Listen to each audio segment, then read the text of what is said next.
One. Yeah. We are very specific that Council of Governors has no issue with the Senate. We even have no issue with all the Senate committees. We have a problem not just with the SIPA committee. We have a problem with 4 senators. They know themselves in the committee of CPAC of the Senate. Those 4 senators know themselves. And we are saying they are involved in extortionists, being extortionists. They harass governors, they intimidate them.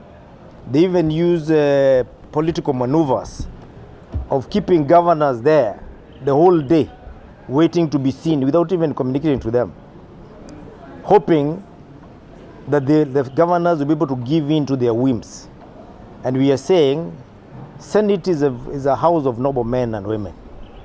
There are other senators who can serve in that committee and will not appear in that CPAC committee if and until when those senators and the leadership is changed, because they are the ones who are spoiling and they are making the Senate appear as if it is a place the serious business is not done, but instead we have political maneuvers that are underlined with personal interest.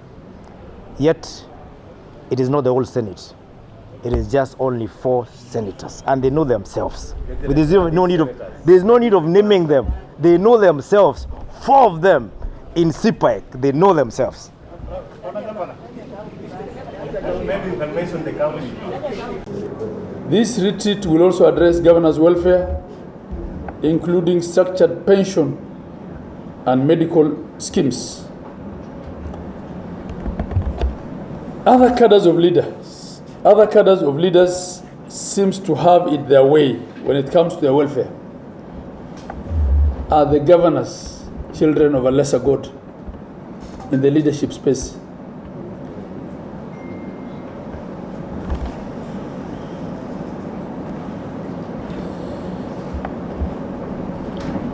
So we must speak about structured pension and medical schemes. These are not privileges. They're necessary safeguards to ensure dignity post this leadership for our governors.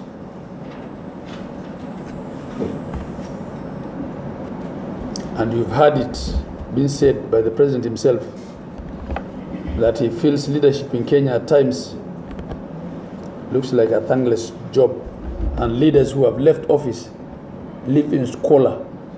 And I think top of those leaders who live in squalor after they leave office are county governors.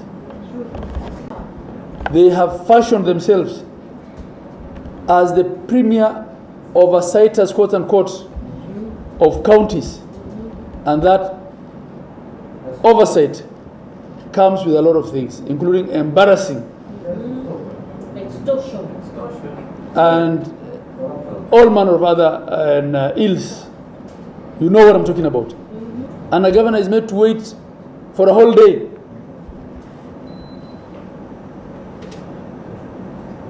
My vice chair was made to wait for a whole day at Senate. And when he left, they leaked some misinformation to the media saying he ran away.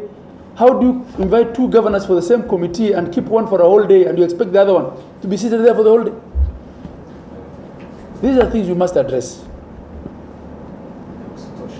Yes. Na tukisema 20 sisi wote hakuna mahali tutapelekwa.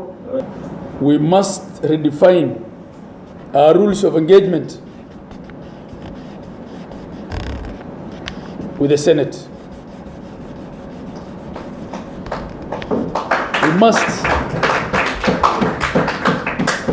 We feel that the Senate has stretched the boundaries of their mandate under Article 96(3) of the Constitution. And they have rubbished Article 226 of the Constitution that clearly states that public entities at the national government are oversighted by the National Assembly, and that public entities at the county government are oversighted by the county assembly. We even have bloggers covering Senate committees instead of the Senate official, communication team. Yeah. Senate is an august house. How do we allow bloggers to be the one covering what happens in there? And even before the governor steps out of that committee, we've seen intimidation of the auditors in that committee to incriminate specific governors, to incriminate governors. The auditor gets so intimidated that at times he even says things contrary to what is in the audit report. We cannot go on like that. So as a council, we've said enough is enough on this matter, and we'll engage the leadership of the Senate. If we have to go back to court to interpret what oversight is and what those appearances should entail, what political responsibility of governors is, we are willing to go back to court. But it cannot be and will not be business as usual. I thank you. Thank you. On governors' appearances before the Senate County Public Investment Committee, we note with concern that governors are required to appear several times before this committee to discuss investment issues, including various funds in the counties.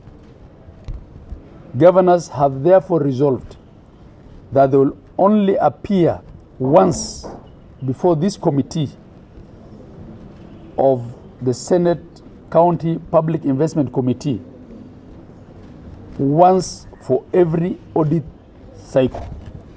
Because what's happening, we've been made to appear for this hospital, this investment, that it's not going to be possible. We will only appear once for every audit cycle.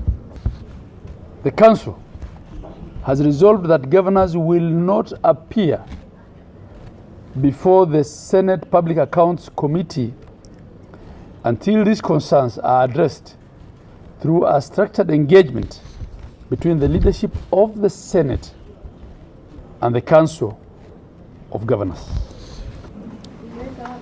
It is not an easy decision for the Council of Governors to decide not to appear before CPAC. But we want to make it very clear, we do understand that the courts have pronounced themselves on this matter before, that governors must appear in person. But the same courts also required that governors be treated with decorum. And the courts, in reaching that decision, did not envisage that there will be extortion, intimidation, humiliation, and harassment.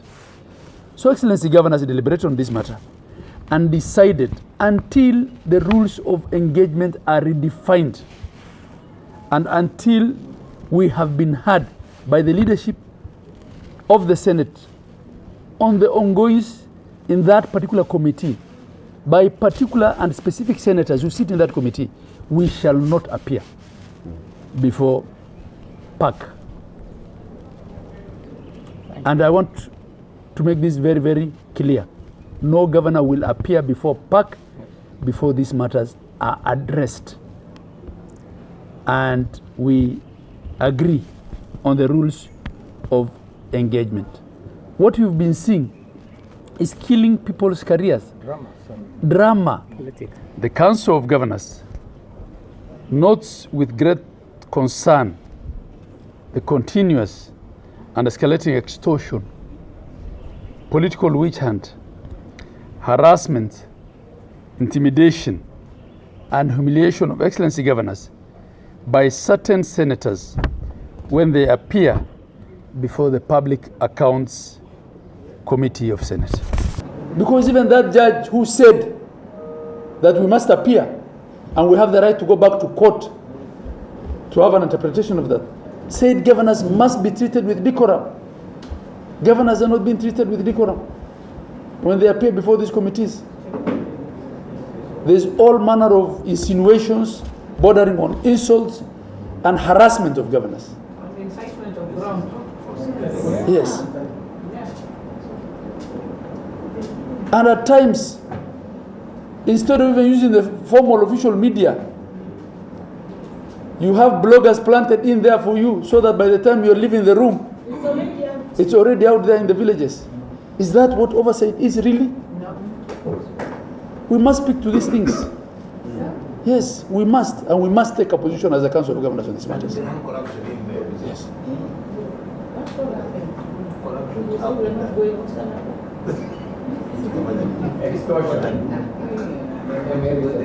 This corruption that governors are allegedly being harassed over with respect to audit, we want to be told whether the Houses of Parliament are insulated against corruption.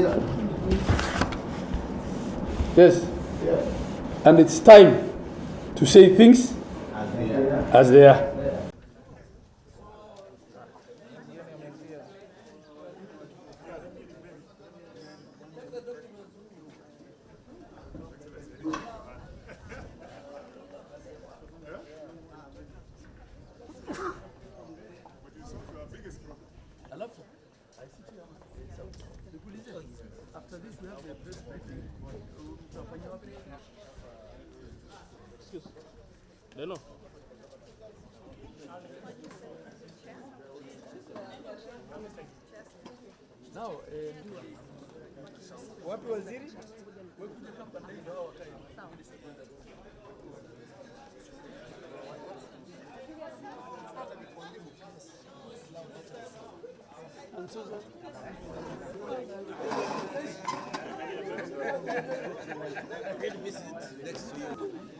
Thank you again. Cheers. We are sitting chairs, but standing. All right, are we ready? Yes. On our count, let's look at the center. Oh. No, it's too hot to continue. One. Banana smell? Thank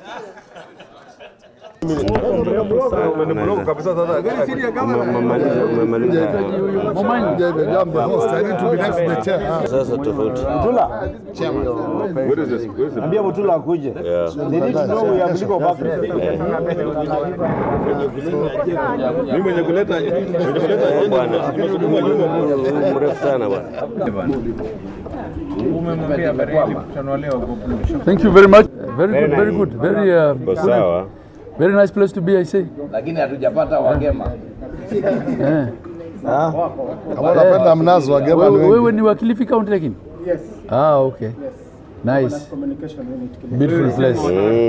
He's about to tell you he organized the weather. Ya kusema Kilifi.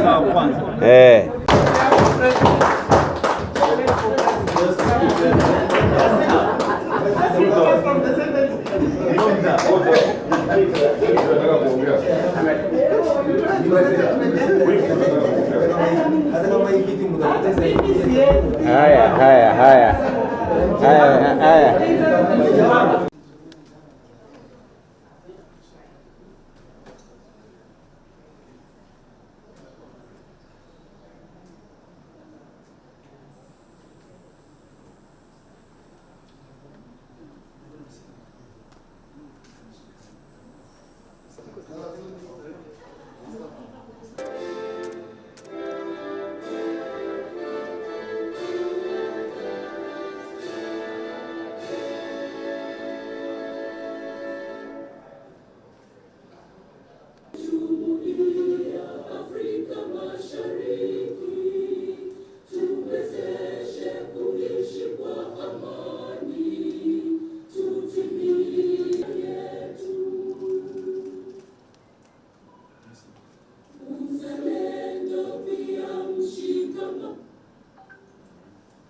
Among our people, strengthen the bonds of cooperation among our counties, that we may foster inclusive growth and shared progress. Excellencies, may I take this opportunity to welcome all of you to this retreat. We have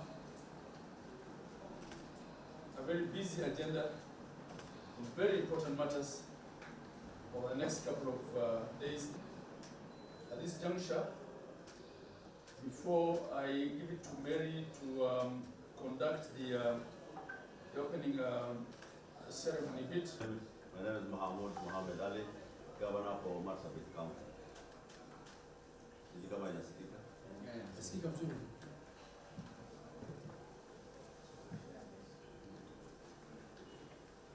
Good morning, Your Excellencies. My name is Latil Eleli, Governor Sabu. Yes, good morning. Good morning, habari zenu. Isa Tumami, Governor. Good morning, Wilbur Tichilo, Vihiga. Natembea kama natembea. Wale individual wao kufika. It's working. Good morning, Your Excellencies. My name is Bashir Ayako,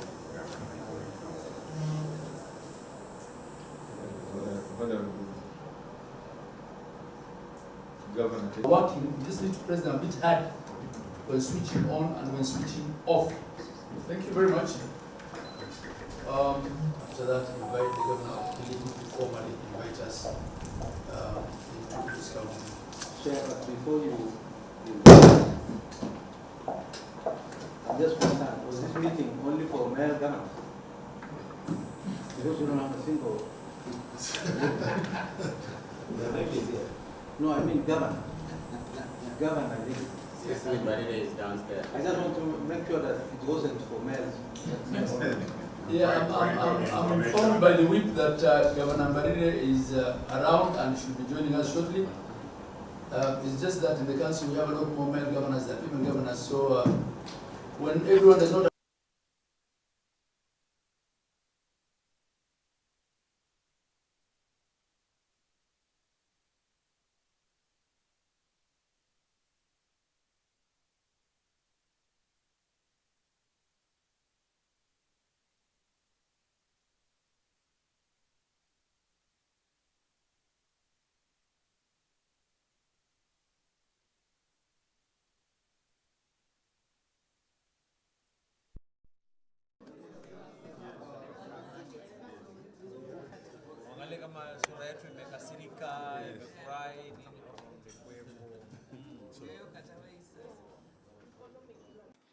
Across Kenya, our colleagues in the UN country team, led by my colleague Stephen Jackson, the UN resident coordinator, continue to work closely with the government and people of Kenya, focus on efficiency, constructive collaboration, scale and impact on sustainable development goals.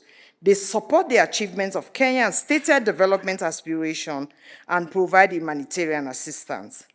Against this background, let me be very clear. There is no change to the United Nations status in Kenya. Nairobi's role as a United Nations headquarters and multilateral hub was decided by the UN General Assembly. And despite some financial challenges, this mandate remains secure and strong.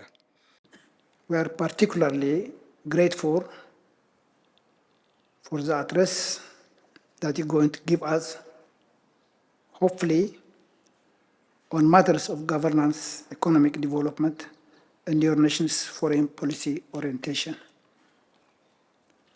Such openness strengthens the foundation of trust upon which effective diplomatic relations are built and enables us to represent your country's interests more accurately within our capitals and headquarters. Excellency, we thank you for your continued openness to engagement and for this institutional cooperation that facilitate our diplomatic work. Your presence here this morning is a testament to the interbranch commitment to fostering strong international partnerships. We look forward to another year same kind of productive collaboration, building upon the foundations you will be outlining today.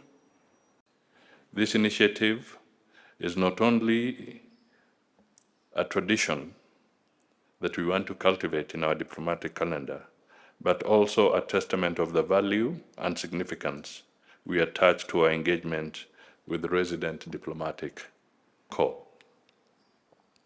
Over the past 63 years, Kenya has seen expansion of her diplomatic footprint to 70 diplomatic missions with multiple accreditations, 4 consulate generals, 2 missions in Nairobi, 1 liaison office, and 33 honorary consuls spread across the globe.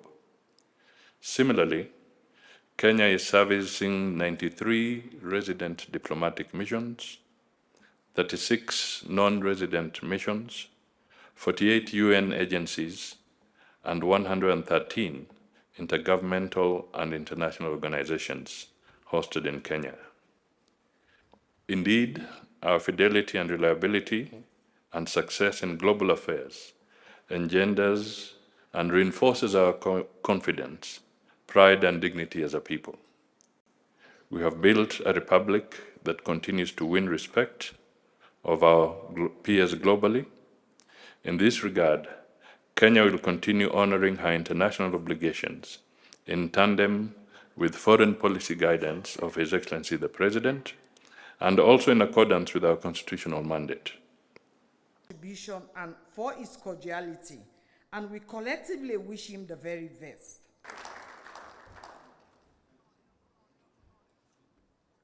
They are a resource that can be used. They are a resource that can be tapped into.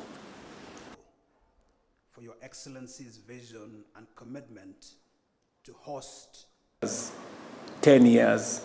So they are largely our citizens. And to say, okay, now these guys are sorted, and I don't think that. Truly grateful to all of you. If there are any ideas, Ambassador, that you think can make. Particularly grateful for the address that we look forward to another year, same kind of productive collaboration. Permit me to wish you all a very happy, healthy, and prosperous New Year 2020. Countries around the world. UNON stand proudly as the largest United Nations. Willingly and to personally engage with the diplomatic community. Information technology, human resource, logistics, and procurement have been consolidated as the global home of environmental multilateralism and focus on efficiency, constructive collaboration, scale and impact on sustainable development through your advocacy in the UN governing and decision-making bodies in New York and Geneva. Thank you very much. Yes. 93 resident diplomatic missions, 36 non-resident missions. President Ruto took over the leadership of the country and that has seen us build an extra 23,000. In fact, my commitment was to reform the National Health Insurance Fund country, and I will not fail to. Consistent funding shortfalls and administrative constraints continue to limit security, looking at our social protection, whether it is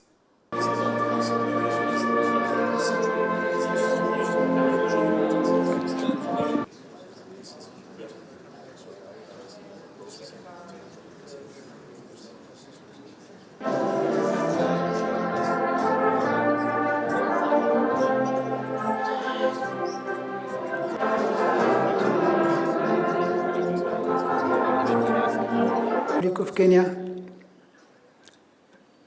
Your Excellency, the President of the Republic of Kenya. This initiative demonstrates what credible climate leadership looks like in practice. Going on globally, so that we may proceed with a shared understanding. Because I have tried to encourage as many the serious challenges that came as a result of the situation of that 4.4, 4.5, our exchange rate that had run amok.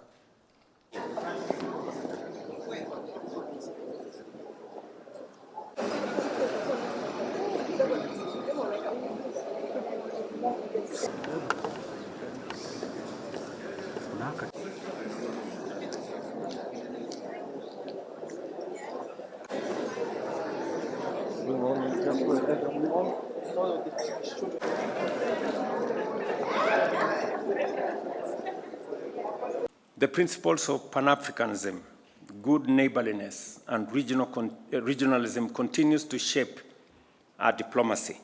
Kenya currently serves as the chair of the East African Community and will chair the Common Markets for Eastern and Southern Africa Authority later this year. These responsibilities align with Kenya's long-term standing view that enhanced regional cooperation remains central to Africa's economic transformation and sustainable development in general. At the continental level, Kenya continues to contribute to Africa's institutional strengthening. As African Union champion for institutional reform, we have supported ongoing efforts to enhance the effectiveness, the credibility, and responsiveness of the Union, particularly in the areas of peace, governance, and financing. Africa's continued exclusion, despite bearing significant share of Security Council's agenda and peacekeeping responsibilities, undermines the legitimacy and effectiveness of the United Nations. Comprehensive reform, including permanent African representation, is essential to the institution's relevance in the 21st century.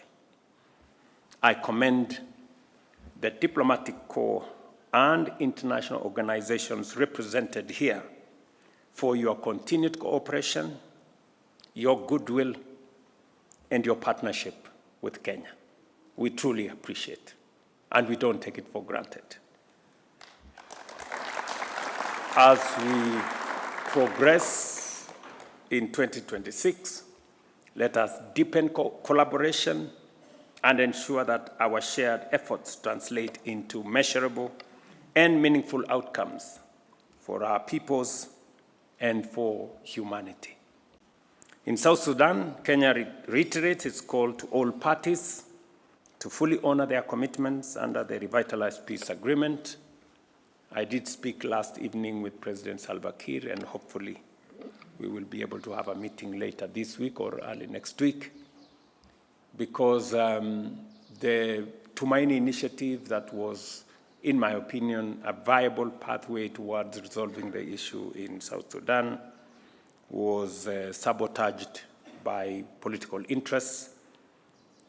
Sudan has finally come back to say maybe we should relook at it again, and I am very open to working with South Sudan in making sure that Kenya supports the peace efforts in that sister country, and we look forward to working with the Troika and all the other partners that are involved in South Sudan.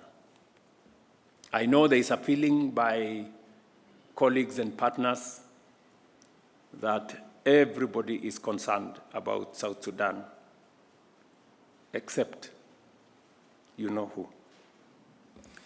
In Somalia, Kenya continues to encourage constructive dialogue between the federal government and the federal member states as the foundation for national cohesion and effective governance. We underscore the importance of predictable financing and a conditions-based transition in the Africa Union support and stabilization mission to safeguard hard-won gains that may go to waste if we do not manage the transition properly.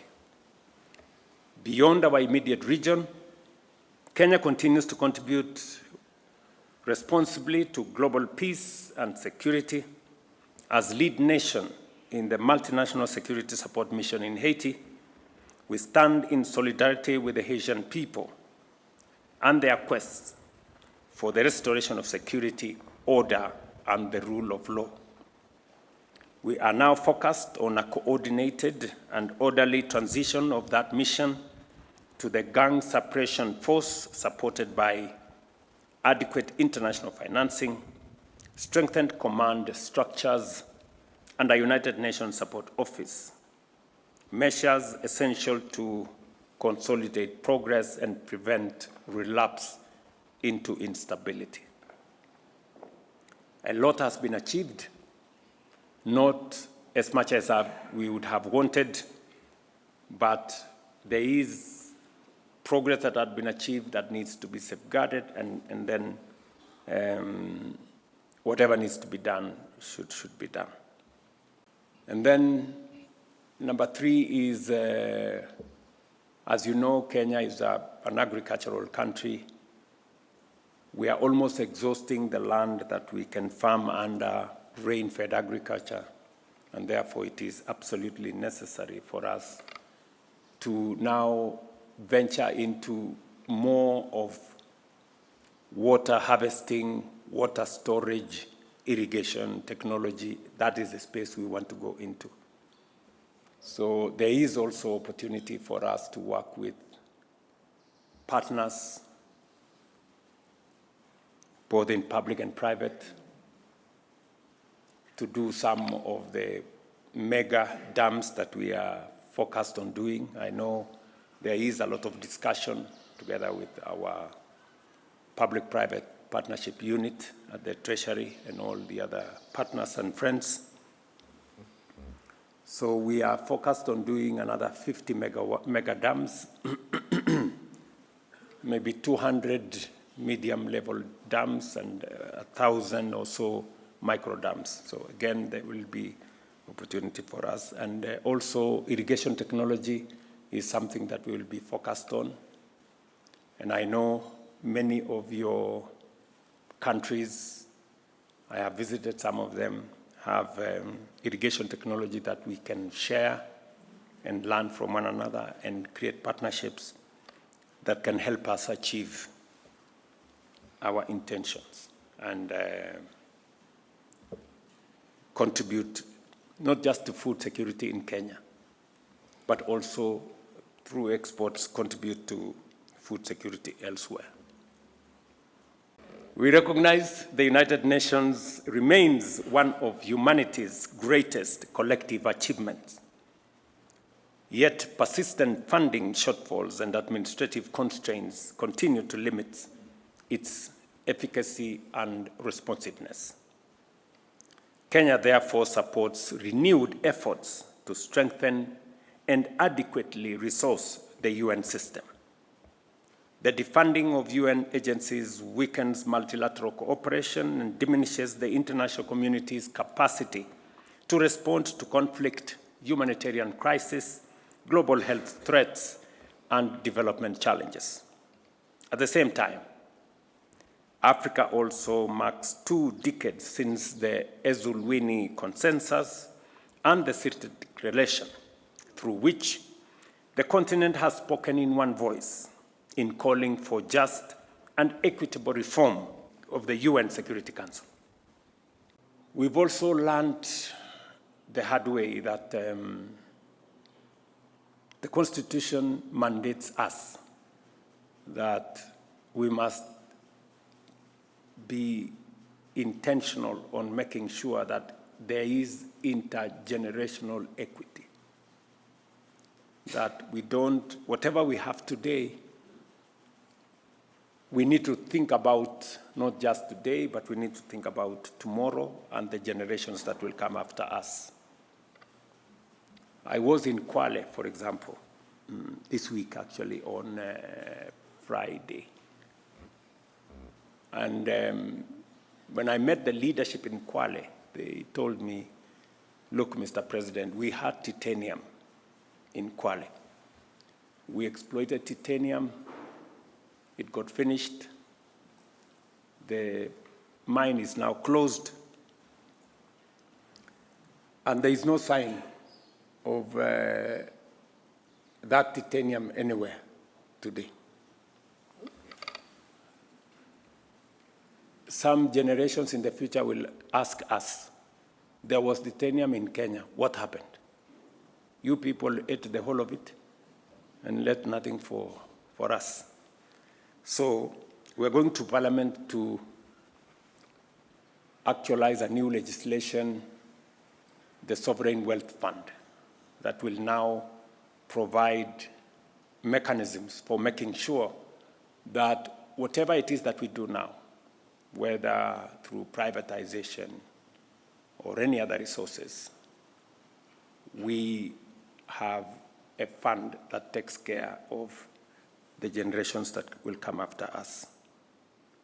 Again, we have areas that we will learn from some of you. We will work together so that the Sovereign Wealth Fund will secure intergenerational equity and enhance resilience to external shocks through disciplined, transparent, and long-term stewardship of national resources.